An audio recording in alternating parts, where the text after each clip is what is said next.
Hey, welcome back. Or if you're new here, good to have you. I'm Agent Monahan, and this is the channel where we take on the topics that everyone talks about but never explains. History, science, economics, politics. How things actually work. If that sounds like your kind of channel, hit subscribe and tap the bell so you don't miss it. Now, let's get into it.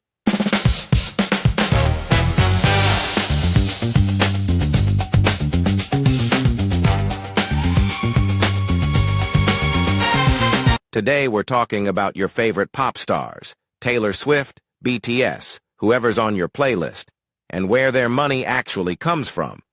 It is not as obvious as it looks.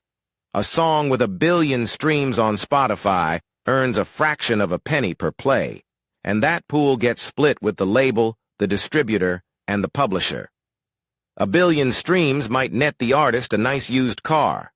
So how does anyone in pop actually get rich? Not from what you see. The stack piles up somewhere else. The biggest piece is touring. In a tour year, roughly 55% of a major pop artist's income comes from the road, more than half the pie in one slice. Streaming is the advertisement. The tour is the album. Taylor Swift's Eras Tour grossed $2,077 million across 149 shows, the first tour ever to clear $2 billion. The hit single fills the seats. The seats are how you get paid. The second piece is merch, about 20% of the tour year income, 1 in every $5. Beyoncé's Renaissance tour reportedly cleared hundreds of millions in t-shirts and hoodies alone. But here is the catch. When a shirt sells at a stadium booth, the venue takes a cut, typically 15 to 30%, sometimes up to 40. Third piece, brand deals. About 10% of the year for a top artist. Dua Lipa's campaign for Yves Saint Laurent's Libre is an endorsement. She is renting her face to the brand for a while. When the contract ends, she does not own a bottle of perfume. The brand keeps the brand. She keeps the check. A few artists cross that line. Rihanna owns a piece of Fenty Beauty. But most brand deals are income, not ownership. And the recorded music itself, the actual songs, nets the artist somewhere between 5 and 10% of the year. 55% touring, 20% merch, 10% brand deals, and what is left for the hits themselves is basically rounding error. The hits do not pay the artist. The hits sell the tickets. I am sure some of you are thinking the numbers don't add up. How do you make billions of dollars from the tours of a couple million audience members? That is where the real trick kicks in. Every song is 2 separate assets. The composition, melody, and words is the recipe. Write the song and you own a piece of it. That is publishing, and it pays whenever the song is streamed, covered, or used in a film. The recorded version is the cooked dish. Historically, the label owns the dish, not the artist, which means an artist can have 10 number ones and not own a single recording that made them famous. But obviously there are outliers who play the system. Taylor Swift made her first 6 albums for Big Machine Records, which owned the masters, a deal she signed as a teenager. In 2019, Big Machine was sold, masters and all, to Scooter Braun's company, and then sold on again to an investment firm called Shamrock Capital. In May 2025, Shamrock sold the catalog back to the person who had been chasing it the whole time, Taylor herself, for about $360 million. The bigger paycheck is not because she is the queen that everyone dreams to become. It is because she owns it all.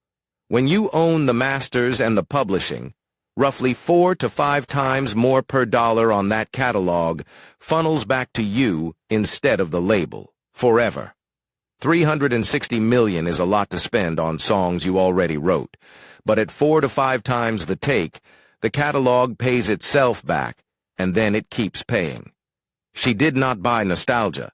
She bought a permanent multiplier on every future stream.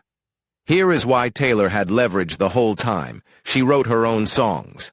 The publishing, the recipe, was always partly hers. That is also how she could re-record her old albums as Taylor's version. Fresh masters she owns outright. And like every pioneer, she has disciples following in her footsteps. Dua Lipa co-wrote every track on Future Nostalgia, and in November 2023, she bought her entire publishing catalog back from her former management company. Same boss level, but the headlines. If you are seeking a mild alternative, you may consider the path that BTS followed in the platform management system. What Hybe offered for BTS was more than a traditional agency. It built a living platform that grew with them. Weverse, merch, licensing, the whole fan ecosystem. When the members of BTS left for their mandatory military service, the company stayed standing. The platform kept earning whether or not the stars were on stage. Hybe for BTS was not simply an agency taking care of the admins for a fee. It was the business partner that was part of the platform that ran the whole scheme. So put the stack back together. Streaming is the megaphone, not the paycheck. Touring is the real album. Merch is real money minus the building's cut. Brand deals are checks for renting your face. And the boss level is owning the assets, the publishing and the masters, the recipe and the cooked dish. Taylor paid $360 million to get her cooked dishes back, and could only force that sale because she had always owned the recipes. A hit song makes you famous. Owning the pieces of the machine makes you rich. So next time a song is everywhere and you try to think of how much money we are talking here, see through what's really behind. Not is it a hit, but who owns it? That's all for today. Hope that actually made sense of it. If you found it useful, hit subscribe and tap the bell so you catch the next one. Agent Monahan will see you soon.